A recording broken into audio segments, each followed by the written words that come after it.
Mon frère, ma sœur, que la grâce et que la gloire reviennent toujours à Papa Adonai, à notre roi, à notre Seigneur, à notre souverain qui nous permet d'être en interconnexion en ce moment dans sa présence et dans sa grâce.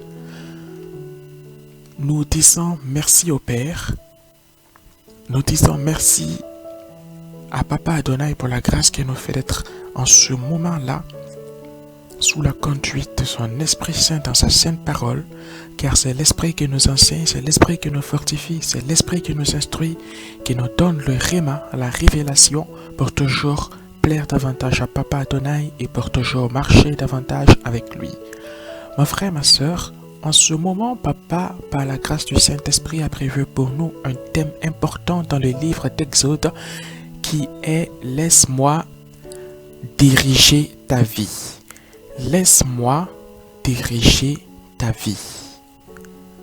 Exode chapitre 13, du verset 1 au verset 7. Mon frère, ma sœur, si tu es prêt, si tu es prête, nous allons ensemble, en suivant le Saint-Esprit pas à pas. Exode chapitre 13, verset 1 à 7. L'Éternel parla à Moïse et dit: Consacre-moi de premier-né parmi les enfants d'Israël, tant des hommes que des animaux. Il m'appartient.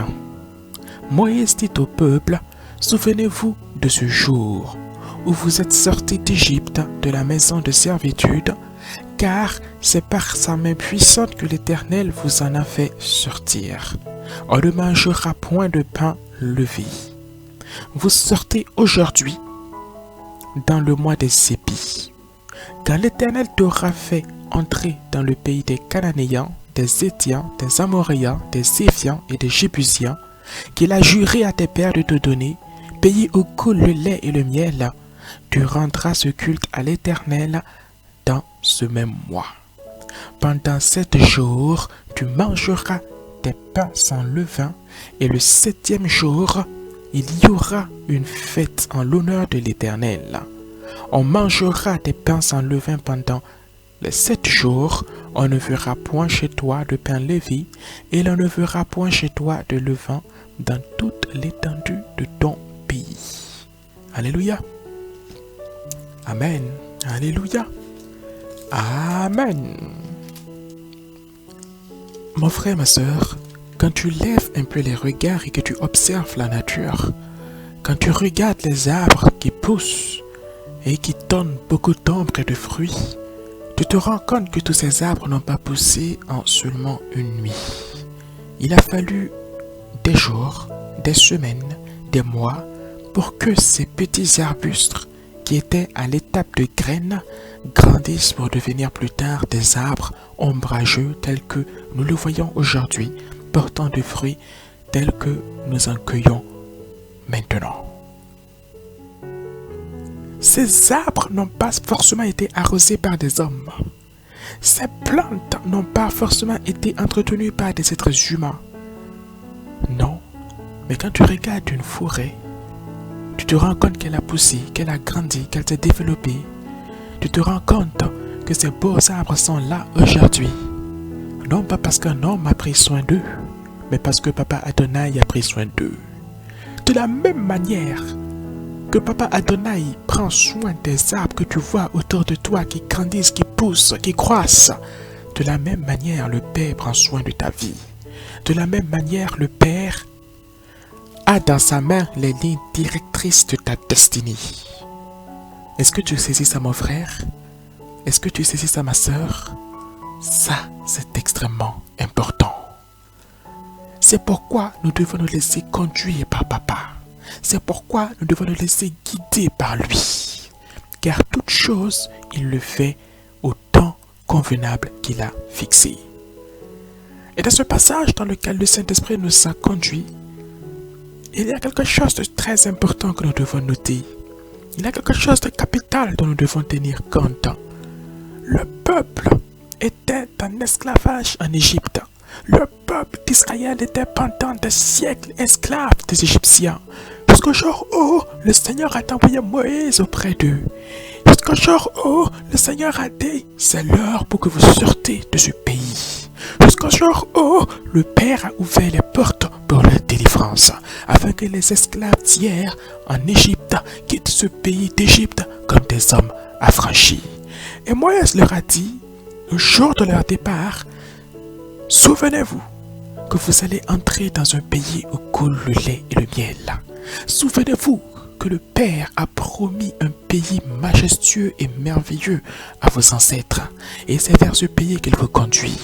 Mais rappelez-vous, comme aujourd'hui, d'année en année, de génération en génération, il faudrait à la période des épis, pendant 7 jours, manger des pains sans levain. Et au terme de ces 7 jours, il y aura une fête pour la gloire de l'Éternel. Ce sont là des temps et des termes bien fixés par la grâce de Papa. Dans sa volonté, il a donné des instructions claires et nettes. Mon frère, ma soeur, pourquoi des pains sans levain? Pourquoi des pains qu'on n'a pas eu le temps de laisser lever pendant la nuit? Oui, ou pendant des jours. Oui, mon frère, ma soeur, laissez le pain lever. Laisser la pâte gonfler sous l'effet de la levure est un luxe. Un luxe que le peuple ne pouvait pas se permettre dans ces temps restreints qui leur étaient donnés pour quitter le pays d'Égypte. Et dans cette précipitation de la sortie du pays d'Égypte, il n'y avait pas assez de temps, il n'y avait pas assez de temps pour laisser la pâte gonfler sous l'effet de la levure ou du levain. Et il fallait donc cuire la pâte aussitôt faite pour pouvoir en faire des provisions pour la route qui s'annonçait. Et c'est pourquoi le Père a dit, vous allez répéter cette tradition de génération en génération, afin que quand vos enfants vous poseront la question à comprendre pourquoi est-ce que pendant cette semaine, nous mangeons du pain sans levain, que vous leur expliquez, oh combien je vous ai fait sortir de par ma main triomphante du pays d'Égypte, où vous étiez esclaves, pour faire de vous des hommes libres. Mais c'est ça, mon frère, c'est ça, ma soeur, qui est important et qui est capital ici. C'est ça qui a du prix et qui a de la valeur aux yeux de notre papa Adonai. Écoute-moi très bien. Le Père a un plan pour toi. Le Père a ta destinée entre ses mains. Le Père sait exactement où il te mène. C'est pourquoi il est important que le chrétien du 21e siècle suive Papa Adonai. C'est pourquoi il est important que tu te fies toujours à ce que le Père t'a dit. Qu'est-ce que le Père t'a dit dans ces moments de prière intense? Qu'est-ce que le Père t'a dit dans ces moments de jeûne et d'intimité intense dans lesquels tu étais en connexion avec lui? Mais c'est ça qui est important. Le chrétien du 21e siècle doit se fier à ce que le Père lui a dit. Le chrétien du 21e siècle doit s'accrocher à la parole que le Père lui a donnée. De la même manière que le Père a parlé au peuple d'Israël. De la même manière, le Père te parle encore aujourd'hui. Car il est le même hier, aujourd'hui et éternellement. Il n'y a pas d'ombre de variation en lui. C'est ça, mon frère. C'est ça, ma soeur. Aujourd'hui, le chrétien du 21e siècle est semblable à une personne qui est dans une voiture. Il se trouve sur une route sur laquelle il roule. Et c'est le Saint-Esprit qui lui donne la direction à suivre tel le plan auquel il doit se fier. Et c'est le Saint-Esprit qui nous donne les bonnes instructions. Lorsque le Saint-Esprit nous dit tout droit, on va tout droit. Lorsque le Saint-Esprit nous dit à gauche, alors on saisit le volant de nos deux mains et on le tourne vers la gauche. Lorsque le Saint-Esprit nous dit à droite, alors nous saisissons le volant et nous le tournons vers la droite. Mais nous devons toujours nous fier à ce que le Saint-Esprit nous a dit, à ce que le Saint-Esprit nous donne comme instruction et à la voie dans laquelle il nous donne d'évoluer.